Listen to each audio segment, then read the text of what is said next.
On November 12th in the year 2000, the current president of the Church of Jesus Christ of Latter-day Saints, aka the Mormon Church, Gordon B. Hinckley, gave a talk to teenagers and young adults titled A Prophet's Counsel and Prayer for Youth. Do you know what he talked about? If you were a member of the church, then you certainly will know what this talk was about. Hey, it's me, Viv, and I'm glad you're joining me today. We're going to be talking about this pretty momentous talk that really set the tone for what it was like to be a young person as a member of the church in the 2000s. So, Gordon B. Hinckley, who, like I said, was the president of the church at the time, and he was the president of the church all the way through 2008.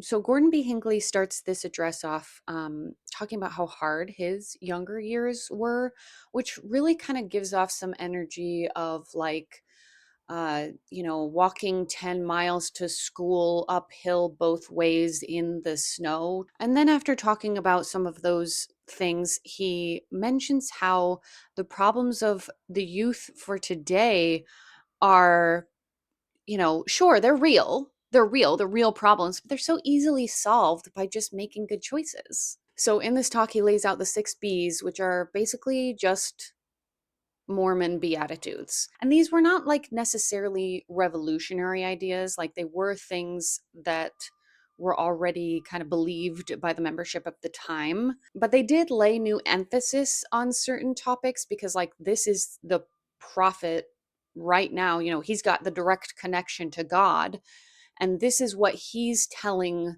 the young people that they need to know in order to find success, in their lives. Like, he's divined by God to tell the young people of today that, like, this is what they need to know in order to find their way as young people. So again, it's not like he was completely inventing new ideas here. He was just showing what to be focused on, which generally really set the tone for some cultural things of the time. Because, of course, the members, then glom onto it. They start getting really scrupulous about these topics. They start really virtue signaling different things. So it just really set the tone for what it was like to be a teenager and young adult and Mormon at this time. So you're like, okay, what are these B's then? Okay, here they are. They're be grateful, be smart, be clean, be true, be humble, be prayerful. Okay, and then in this talk, he kind of goes through each of the B's and just discusses what he means by them. So let's go through the talk here. Be grateful is the first one. And he says, use the word thank you. Say thank you to your parents. Say thank you to God. Say thank you to your friends. Say thank you to everybody. And be grateful. Be grateful for your parents.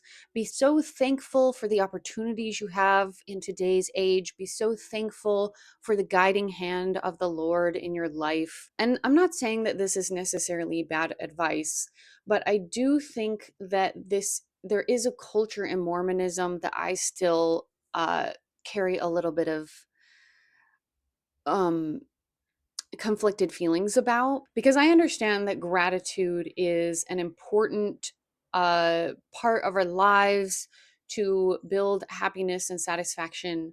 But I feel like in Mormonism, there was just such a culture of like forced gratitude that I really didn't appreciate. It is good to be grateful, but growing up Mormon, and with this talk, I do feel that there began to be an extra push for gratitude and being expected to be gracious all the time, which kind of leads to it feeling fakey, taking it so far that it impedes on your genuine feelings. Like, sometimes a situation does just suck.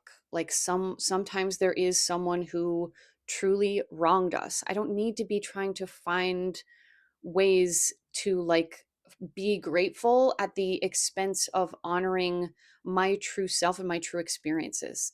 And I feel that that was definitely part of Mormonism and part of that culture of the time, came from this talk, that you should always be, sweet and gracious and thank you. And like sometimes the situation calls for also being angry. Do you know what I'm saying? That like gratitude really only works if it truly comes from within and it feels genuine. And like by forcing it so hard on people, then you create a sense of falseness about it, and you create a sense of not of certain feelings getting pushed down because you feel like, oh well, I have to remain grateful all the time. So I don't know. I feel things about that. I still feel things about gratitude in general in my life today, because being Mormon just forced me to have so much false gratitude for things that I wasn't truly grateful for. And the second one is be smart. And in this one, he talks about getting an education and don't cheat people, because you're really only cheating yourself, and you should seek higher education and training. And the idea that like getting a degree is going to be your slam dunk for having a better life, where you won't have to, deal with money struggles and things like that. It's going to put you head and shoulders above everybody to get a degree. That's your slam dunk. So again, this is of course not bad advice. Like education is good, but he kind of sells the whole, American dream, the very typical message of like young people, just get your degree and then like life is solved. And life is just easy. Like, why don't you just get your degree and then life is just easy? It just comes so easy. I think anybody plugged into what it's like to be a younger person in America right now knows that it's not as simple as just getting a degree and then, oh, problem solved. I have a great job for life. He was a product of his time. How could he have known that this would not be, that this American dream thing would not ring so true in the coming years? He couldn't know, because he was just a guy. Certainly, things are just not as straightforward as they used to be. College educations are way more expensive than they used to be. Also, I am someone who came of age during the financial crisis of the 2008 financial crisis. So I just don't think anything's ever been the same since, really. People are not getting appropriate remuneration and appropriate salaries for the cost of getting their education. And so, yes, technically, like education is great, and getting a university degree is great and all, but I don't know. We are in a place where one wonders what's going to happen in the future, because it doesn't feel super sustainable to continue to push every young person to get a traditional university degree. Why am I having trouble saying the word degree?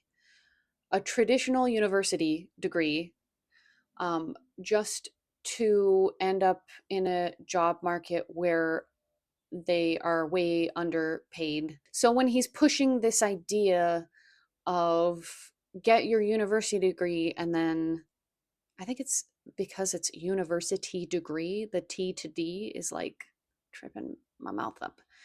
So when he says things like get your university degree and then everything is solved, everything is cake after that, she just didn't age well, I guess. Like technically, yes, getting an education is smart, but it's not quite so easy and straightforward anymore as just get university degree and then have great job that pays easy, that comes easy and pays well, and not without having to worry about debt and things like that, terrible crippling debt. So there was definitely a push for young people to get a traditional education. I remember being in high school. Oh, I was such a judgy little shit, but I remember there being a couple of people who admitted to me that they were like not going to prioritize going to college straight after school, straight after high school. Like they wanted to, I don't know, take a beat, decide what they wanted, thinking maybe I don't even need college, like maybe I'd rather do a trade or something. And like I remember being so judgmental. And, specifically this talk kind of led to my feelings that like if they were a good Mormon, they would be relentlessly pursuing a traditional college degree.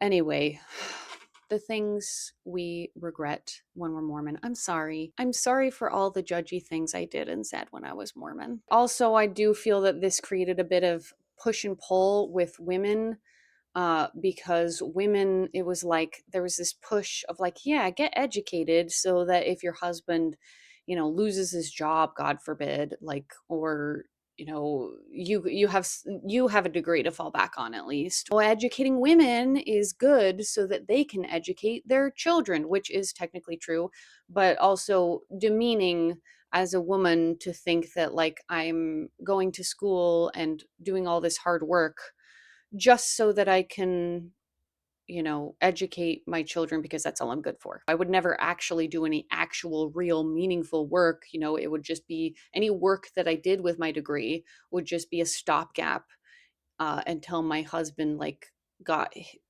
got a new job or something, and then I would go back to raising the children. So there was a little bit of disconnect here, I feel, of just as a woman that he didn't condition in this talk that it was like education for boys being more important or anything, which I don't know is feels kind of progressive for the Mormon church that he would not condition it, that he would just be talking to all young people. I do think there was some push and pull, some disconnect for me as growing up as female in the church and having the prophet say, okay, young people, you all need to get traditional degrees, but then also knowing that the expectations for me as a woman had still not fundamentally changed of what my life would look like. So number 3 is be clean. And this was a really big one. I would say that this one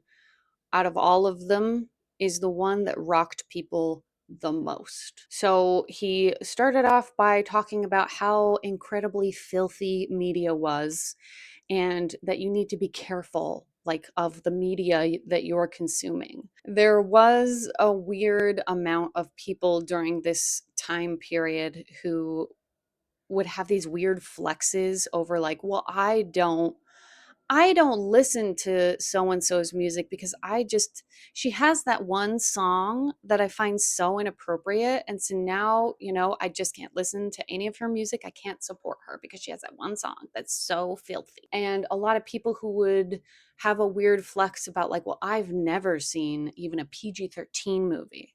Like, because Mormons don't usually watch R-rated movies. Like if you're a Mormon and you've seen an R-rated movie, then maybe you don't brag about it. Like it's not necessarily expressly forbidden, but maybe you don't brag about it. And then there were weird people though who would like flex over like I never even watch PG-13 movies. Like there are legitimately people in the Mormon church who are full ass grown adults and are still watching nothing but children's media, like media geared at children. Anyway, then he also mentions about making good friends. And I wanted to read a quote here because this feels like just so Mormon. Okay. He says, while you should be friendly with all people, select with great care those whom you wish to have close to you. They will be your safeguards in situations where you may vacillate between choices, and you, in turn, may save them. And I feel like this is such a Mormon idea, the idea of being very friendly with everybody. We're all God's children here, right? And also the expectation is to, if you're friendly with everybody, then you might bring a lot of people to the church. You definitely want to be if there's someone, in your circle that who is not Mormon, like be friendly with them and help soften their heart. Keep gently inviting them to events and things like that, because like you never know, you might be the person that finally brings them to the church. But then there's also this expectation that you won't build too close of ties with people who are not part of the Mormon church, because like the people you hang out with do rub off on you and you become more like them. Like you become more like the people that you spend the most time with. So if you're spending a lot of time with people who have poor morals and who are not members of the church, aka not members of the church, because anyone who was a true member of the church would have good morals, and anyone who was not a member of the church would have questionable morals. There's no accounting here for like individual people of like, oh well, they're not Mormon, but they're like a really good person. Like they're just like the sweetest, kindest person I've ever met. No, that's not a thing. Like that's not a thing. Okay.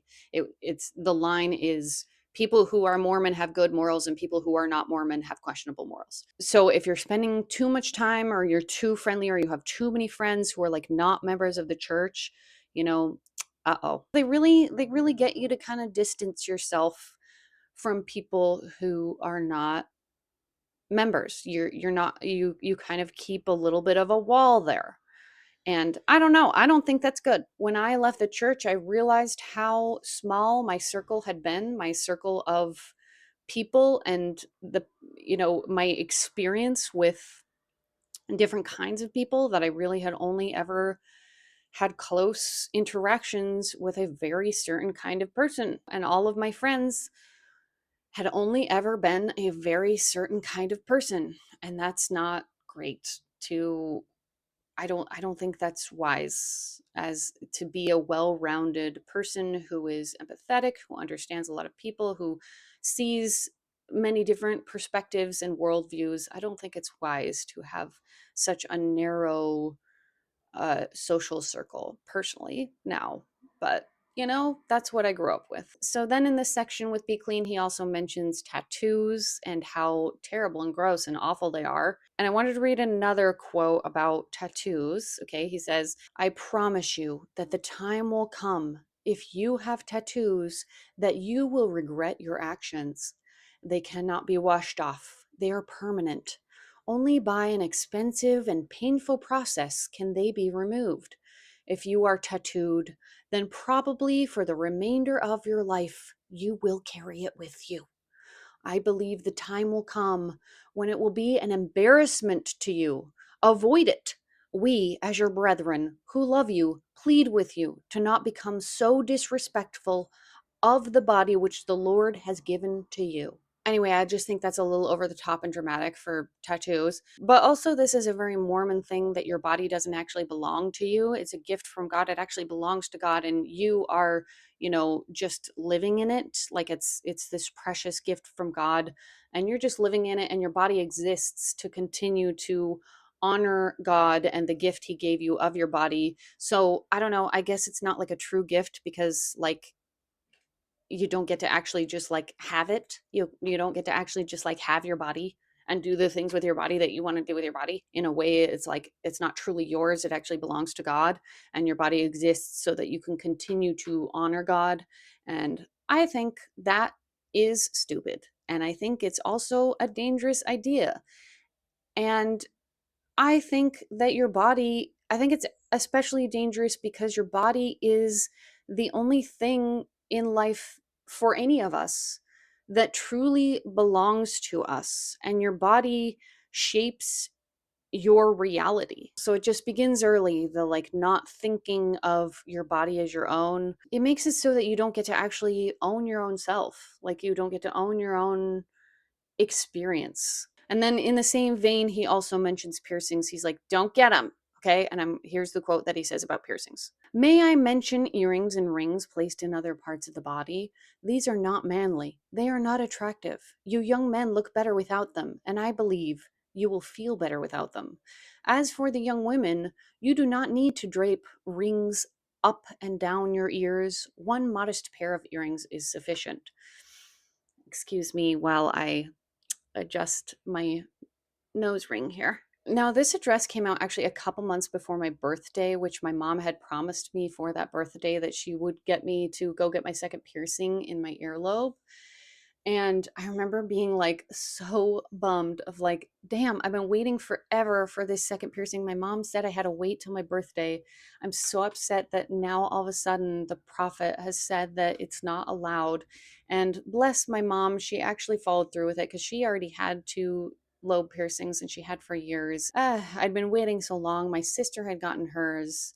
And so my mom was like, all right, we can just still do it. But then the fervor of this talk really kicked up, and that part in particular was, so this piercing part was new, like this specific like girls are only allowed to have one piercing was brand new. Yeah, people really glommed onto it as like new counsel from God's prophet that, it was bad to have more than one piercing for a girl, and men should have no piercings, and the only piercings that are appropriate are one piercing on the earlobes for females.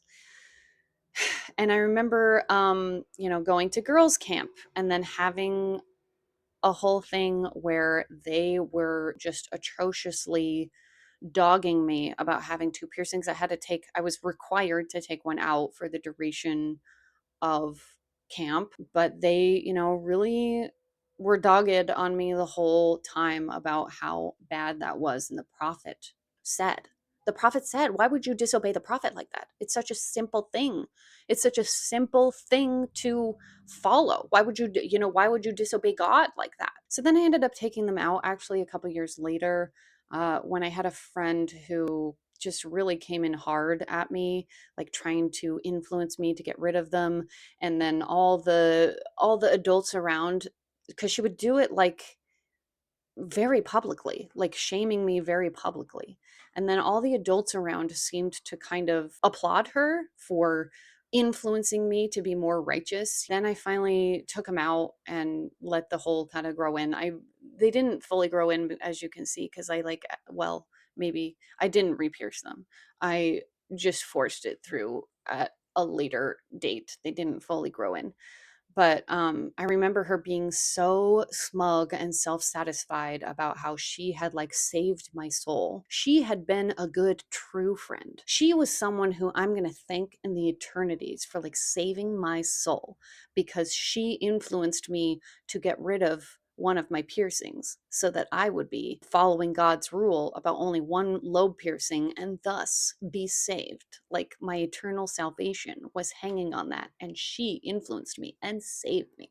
So grateful. I'm going to be so eternally grateful to her for saving me, because oh no, I was going to be damned because I had one extra piercing. So he goes on in this section. He says, no pornography, no illicit drugs. Okay. And then he gets to this place where he says, oh, and also the law of chastity. So he says, keep the law of chastity and know that you are like fighting powerful human instincts, is what he calls it. Like you're fighting these powerful human instincts that are only comparable to the will to live itself. And he says it is beautiful when handled in the right way. It is deadly if it gets out of hand.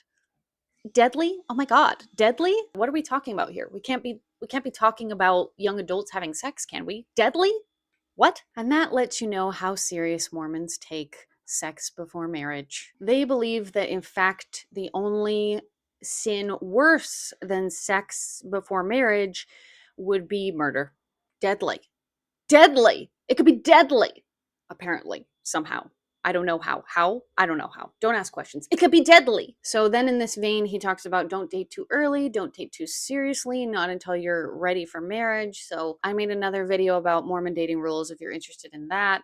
But then he also mentions that, like, if you've committed these serious sexual sins, like the need to confess will catch up with you. It will eat you up alive. It's only a sin because you say it's a sin. We only feel guilty about it because you say we should. And moving on to number 4 here, be true. And he talks about being true to the church. And here's a quote: be loyal to the church under all circumstances. I make you a promise that the authorities of this church will never lead you astray. They will lead you in paths of happiness. And he kind of, throws out like, remember your covenants, remember your baptismal covenants, and remember your covenants in the temple if you've been to the temple. And I feel things specifically about be true. And when he says the authorities of the church will never lead you astray, because that's just not true. Like, it's just not true. I feel things about this one because it really gives a sense of deepening people's obsession with the church, and the fear that you can never leave the church, that like, oh my God, if I left the church, what would happen? So scary to even think about leaving the church. And I don't think that's healthy, but it does work to continue to entrench people deeper and make people more obsessed with the church. Number 5 is be humble. So he talks about don't be egotistical, don't be arrogant, be humble and teachable so that you can hear the still small voice of the Holy Ghost directing you where to go. And he says that people who are humble, they place the wisdom of the Lord above their own wisdom. I don't think that this advice of not being arrogant or egotistical and remaining teachable is bad advice. Being open to learning and things like that is definitely part of being, a wise person. I take issue with this idea because I specifically hate this sort of Christian ideal of like, well, the Lord's wisdom, not my wisdom, the Lord's wisdom. I don't listen to my internal voice, I listen to the Lord. And that's not healthy, okay? I think that this one and Be True both kind of have this air of like, don't trust yourself, trust the church. And I think that's dangerous. Your inner voice should be the voice you listen to the most. Growing up Mormon, I definitely feel that this was one of the biggest wounds, was the conditioning me to not trust myself. Okay? It sucks. It really sucks to grow up without being able to trust yourself. It's not healthy. People should be able to trust themselves. And this type of idea of don't trust yourself, trust the authorities of the church, and don't trust yourself, trust the wisdom of the Lord. Like, this is where it begins to erode your sense of self and your sense of trust in yourself. It's not healthy. And you should have a sense of your own intuition and your own inner voice. That's so important. Okay? I just cannot emphasize enough the trouble it has caused me, that this is such a wound, to feel that I was raised so much to not trust myself, because it also creates a sense of like self-hatred when you're taught to ignore your own inner voice, and that you can't trust your own self. Like, then it leads to self-hatred. And how much effort I've had to put in as an adult to being more internally self-compassionate. If anyone's watching this and needs to hear this, you matter. You matter. Your inner voice matters. Listen to yourself, trust yourself. You are enough. You are important. These are messages that I did not get as a Mormon, and it was so harmful. Number 6, the last one, is be prayerful, and this is pretty self-explanatory, talking about praying. And he says, you need his help, and you know that you need his help. You cannot do it alone. You will come to realize that and recognize that more and more as the years pass. No, for me, no. Mormon God just definitely wasn't doing it for me, okay? I don't think that Mormon God is any help at all. So, no. And that concludes the talk introducing the 6 Mormon bees. Gordon B. Hinckley was really kind of a PR genius. Like, he has a lot of things during his reign as president of the church that feel just really PR-y. Like, he was the one to do the I'm a Mormon campaign, and like trying to reclaim the term Mormon. So he was doing this as basically making his own like Beatitudes, same as Jesus on Sermon of the Mount, okay? And also his name is Gordon B. Hinckley, and Utah is the Beehive State. Cute, right? Okay. You get it?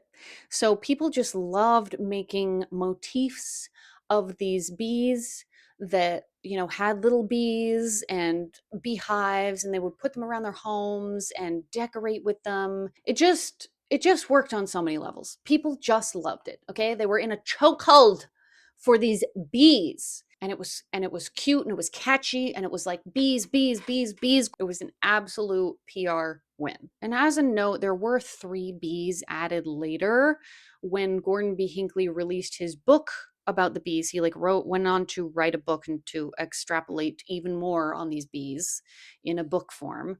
And he added 3 bees that were be positive, be involved, and be still. I don't really know that much about those bees. I think that I read this book.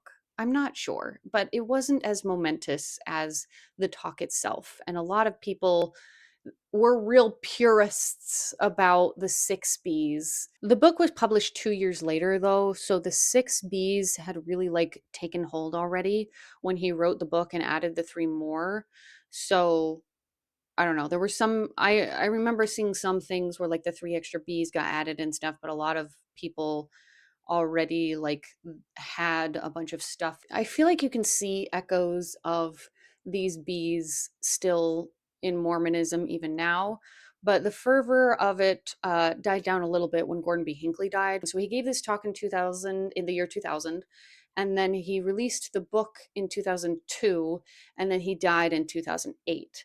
So it really, was the 2000s that was that's when it had its biggest hold.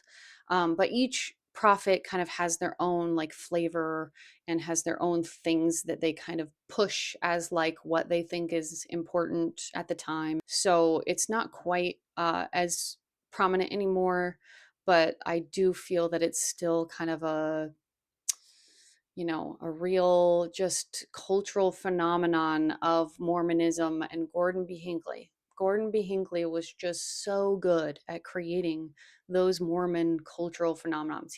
He was just good at it. Okay. That was his skill set. During Gordon B. Hinckley's time as prophet, it was like a real a real time to be Mormon, I guess. He just really was a prophet that he was so good at creating a flavor, and so good at creating a cultural identity about everything. Okay, thanks so much for joining me. I had so much fun hanging out with you. I hope to see you next time. Okay, have a good day. I love you.